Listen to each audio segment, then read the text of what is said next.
It's me, Dire Gentleman, and welcome back to another video in this merry month of Junth, the month where I just upload new content month. That's the name of the month, and that's what I'm gonna do, and that's why it's Junth, baby. Today's video is brought to you by Big Cringe, because we're gonna look back at a 3-year-old video of mine that I did during the original iteration of this special event month, known as Junk, or just upload new content. The video in question is titled Grimgar of Fanservice and Ass, because I did not know how to make titles 3 years ago. It's still a video that I occasionally get new views and comments on to this day. And I wonder why. It's not like there's an obvious appeal to this one. The whole presentation of this just feels like a fundamentally different person made it. And yeah, to be fair, my past self was a different person. I was influenced by different creators, but for all of you who know the present me through my work, to go back to this, well, you're in for a treat. You have no idea what's in store. Okie dokie Loki, let's hit that play button. I'm gonna go out on a limb and say that Grimgar of Fantasy and Ash hasn't been praised enough for its fan service. When people review this dark fantasy anime, they tend to focus solely on scenes of violent struggle, most often this first battle with a goblin. I've seen at least 3 videos that break down this fight in great detail, but literally none that spend time discussing this series' abundant sex appeal. So, so we're all on the same page, the thesis of this video is, yeah, I know this show's got, like, fight scenes and blood, and they're using weapons, and they're doing the whole RPG level up party thing, but, also hot girl, though. That's seriously what I went with.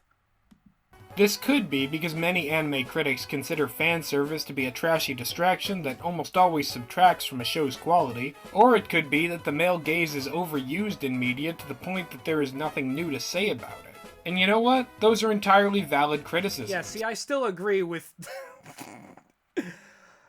I swear I did not know that frame was coming, but, we're just gonna... Yeah, like, I think, you know, everything I said there about, anime being pretty skeevy, and there's too much male gaze in media. It's all true. So let's not make more of it now, at the moment. I'm unpausing. Now. Fanservice in anime is generally pretty sleazy and slimy and caters almost exclusively towards straight guys. I am well aware that I'm being pandered to when the camera repeatedly shoves this girl's booty in my face, but I'm also not too proud to admit that over the course of the show I ended up becoming more attracted to her than I initially thought I would. By the way, her name is Yume, and that's not just me giving you context, the show wants you to get to know her as well. Because believe it or not, there's a lot more to her than just her banging body. God, I was so down bad, but like, you know what, like, I don't know, just look at those eyes, like... In the hair, and like, I'm going full Aladdin right now. This is not good. Unfortunately, the first 2 episodes don't provide much evidence to back up my argument. Grimgar is rather front-loaded in terms of showing the female characters' bodies in an objectifying way. Yeah, there's also a scene in the first episode where like this Thieves Guild teacher comes and teaches like the main dude how to use knives and be a thief and stuff, and like her entire ass is hanging out of what I would not, like, objectively refer to as pants. There's a lot of fan service in, like, the very beginning of this show. It's definitely not for everyone. A symptom of the anime industry's desperate need for money is that even shows considered somewhat mainstream have had to become more sexual right out the gate in order to entice the presumed lonely creepos who watch this stuff. Oh, fuck. That was Eromanga Sensei. Like, that is still, I think, just one of the worst concepts for a show that I've, like, ever heard. It's fucking, like, I would take a million, like, more, like, weird gremlin girl hangs out with college-age guy because, like, over fucking more, like, weird incest stuff. It's... Oh, boy. Moving on. Is it cynical and annoying? Yeah, 100%. It's a cheap tactic to make weak anime stronger. On the internet, the defense of sex sells comes up a lot, but I don't want to hear that from people who by and large don't pay for their porn. Yo! Okay! Based Dire Gentleman from 3 years ago. Dire Gentleman recognizing that sex work is actual work. Look, I'm just gonna back up what my past self said. Like, you should support, like, you know, people who are creating, like, you know, material the same way you would with an artist that you're commissioning, or like a person you're like pledging to on Patreon, or like anyone you're donating to on Twitch. Like, it should be obvious right now, right? A lot of people make their money from the internet. There's no reason to have like a weird double standard about it because of the nature of the work. That's just dumb, and it says a lot more about you than it does about like the whole process of exchanging money for goods. Moving on.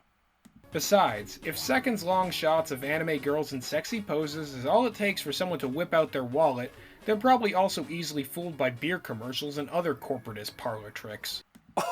Oh! Okay, speaking about exchanges of goods, I was almost based again, but no, I had to say corporatist. Corporatist was one of those words, like, back in the day where, like, if you didn't want to directly blame the obvious ramifications of capitalism and the way that, like, you know, corporations are just given way too much power, they keep consolidating, gaining more money, shooting more money to, like, the top, and in the meantime, like, you know, workers are being continually mistreated, crunched, and underpaid. But, you know, I had to call it corporatist, because if it's corporatist, you're blaming individual corporations rather than like an economic system that necessitates this kind of behavior if one wants to succeed in it.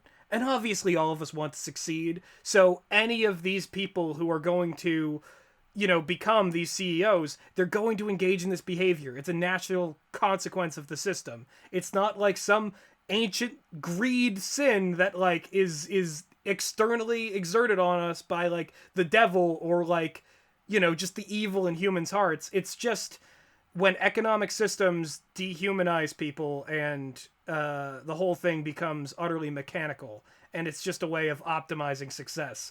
That is just a natural thing that will occur under these circumstances. So I know that now, but old me wouldn't like to admit it because, you know, he still cared what other people thought. If I'm drifting off topic, I apologize. I generally don't cover material this horny on my channel, and I want to make sure I'm approaching this subject with some level of tact. Now let's get back to undressing Yume. Addressing Yume. Oh, God. Okay, so I'm looking at this, and I'm like, this was the smoking gun. This was the moment, like, it all took a turn for the worse. Because if you know my channel now, you know that we are no stranger here to occasionally delving into the lewd and lascivious. So something went utterly wrong, you know? From the guy who 3 years ago was like, you know, I don't cover a lot of horny material on my channel, to me now it's just like, it's night and day. And like, this is night. Like, this is like red light district, like, you know, out and about and slapping them around and just doing things that should not be allowed in a polite society. That's the channel now. It's not that bad. I'm exaggerating, but like, I don't know, it's just funny. It's just funny to see how different things were back in the 2017. Okay. So between episodes 2 and 3, there's an implied incident where the boys, in a pervy campaign led by resident dickbag Ranta, tried to peek on the girls while they were bathing. This episode begins with the boys begging on their hands and knees to be forgiven, except for Ranta, who continues to be a massive asshole. One thing leads to another, and suddenly there is this rift between the girls and boys in the adventuring party. The girls rightfully don't feel secure under the same roof as guys who would creep on them, and because of Ronta's stubbornness and their own understandable guilt, the boys can't seem to make things right. Yeah, see, I remember this show, and like, that's actually a pretty well done conflict.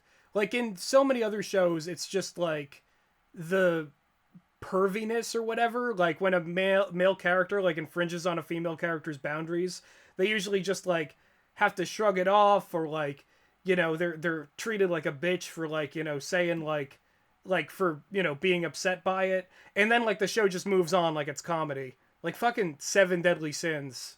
Oh brother. Like that caliber of show is fucking everywhere. But this, it was actually like, oh, wait a second, like, these four guys did something like genuinely stupid, and the girls were like, I don't know if we want to associate with them. Like, we got to work together with them for the sake of like hunting goblins, but like the social contract has kind of been violated.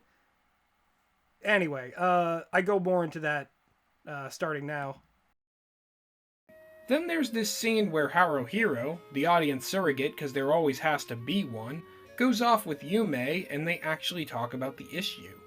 Rather than this interaction leading to further conflict in the group, the two manage to reach an understanding and vow to move past it. The consequences of the situation are given more screen time and importance than the peeping incident itself.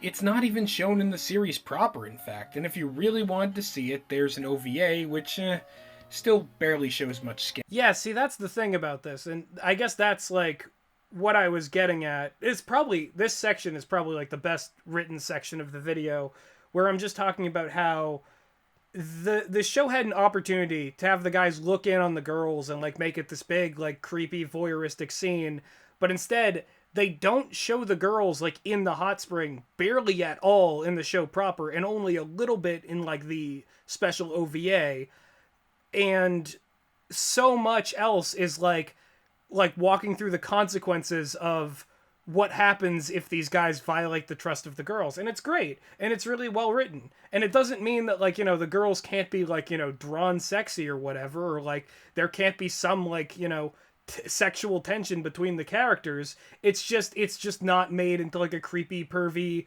voyeuristic, like, one-sided, fucking creepy shit show. Like so many other anime. So yeah, I guess I stand by that this show is better than most in that regard. And to me, this is an acceptable way of balancing the admittedly shoehorned trappings of fanservice tropes with actually believable characterization. And more to the point of this video, this is the scene that crystallized Yume as the type of person I could see myself being attracted to. There were of course hints of humanity before, in her endearing personality and in the shopping montage of episode 2, which I totally defend as legitimate development for the cast. Going hard for the shopping montage in episode 2. You know what? I think I still feel that way, honestly. But also, God, I think I still really like this girl. Like, I think I still really like her. Fuck, why like 3 years later, I'm like thinking about this, I'm like, yeah, that Yume, oh boy. It's fucking... This is embarrassing. But what this scene did was on a whole other level. It didn't make her more likable or more badass, but it did establish her as someone who is willing to communicate. And let me tell you, that is hot. Oh, no. Oh, wait a minute. Oh, no. I remember what this part of the video is. Just, brace for cringe. Brace for cringe, everyone. I'm just gonna play this unfiltered with no commentary. Damn, girl. You'll hear me out while providing your own perspective so we can reach a common ground in our disagreement. You really know what I like. Just want to sit you down and talk about our feelings all day. Whoa! That was definitely creepier than the show could. Oh, fuck, you're telling me. Ooh! Oh, this is gonna kill me. Oh, the worst part of that is that, clearly something was fucked up about that part of the audio, so I had to like do like a weird filter on it, and there's like a clear like drop in like the audio. It just changes, and it's just this strange trip into madness. Oh god, it's fucking... That was awful. God, that was awful. Oh no. Alright. 2 more minutes. We can make it through. We got this. You get what I'm saying. There's a lot more here than just TNA. What I like about Grimgar is that it's willing to present its fan service in a way that feels remarkably mundane. It's an anime that says, sure, you might end up living with a total hottie suddenly, and you might find yourself checking her out a bit at the beginning, but you still gotta respect her boundaries and communicate with her like a grown-ass adult. And over time, if you remain in close proximity and a mutual bond develops, the two of you can become good friends who truly care for each other. That's what happens in the show, anyway. Did you expect me to say that you get to hook up with her? Fat chance. You watch anime. Hey, got him! Hey, got him! Dab, dab, dab! Okay. For a lot of people, the core appeal of Grimgar of Fantasy and Ash is that it's grim. It's an anime full of life or death battles, each of which carries a real sense of intensity and weight.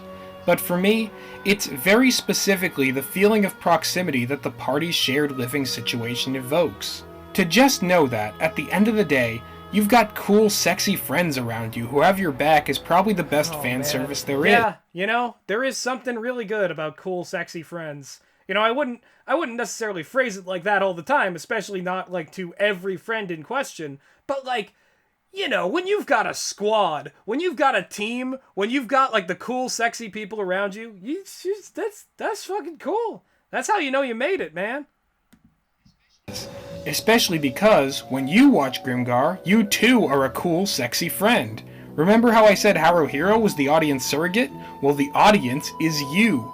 You get to be that boy. You get to stab goblins with daggers like a cool guy. And you get to grow closer with Yume over time while both of you and all your friends work your way up through this grindstone society from the very bottom.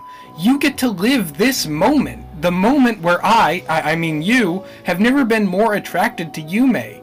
And if taking down a fantasy monster together isn't half as good as getting between the sheets with her, I don't know what to tell you. But you, my friend, are missing out. So, all of you know The Room, right? You know the whole deal with, like, Tommy Wiseau directed it, and it's probably, like, got a lot of wish fulfillment elements, or at the very least, self-insert elements, but not, like, you know, he's not having a good time in the movie.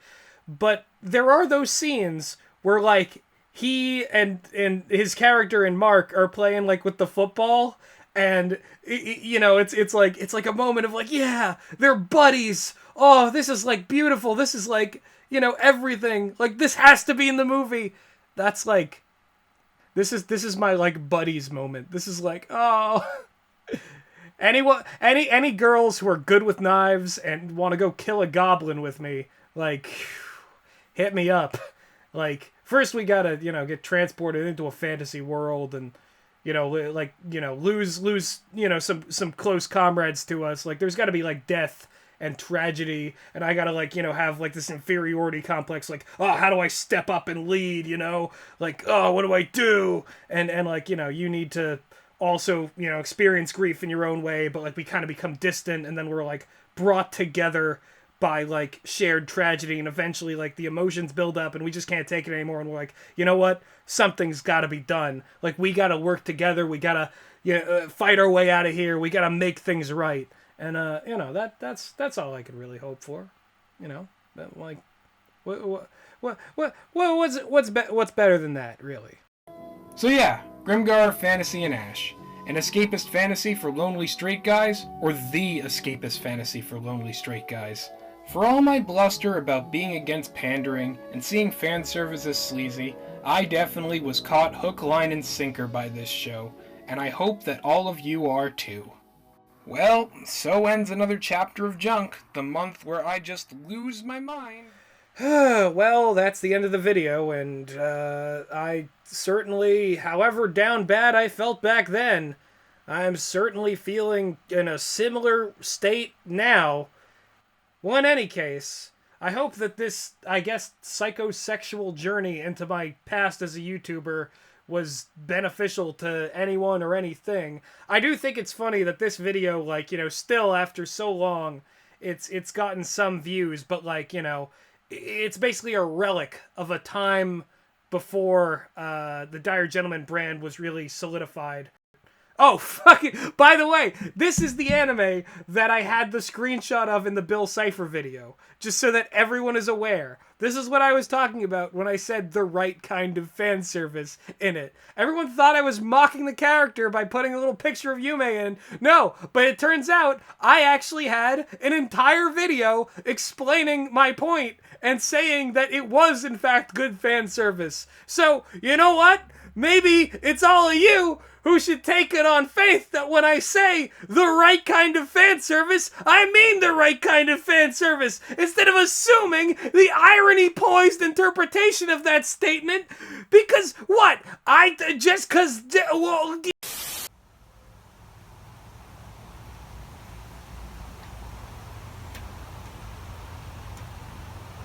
memes.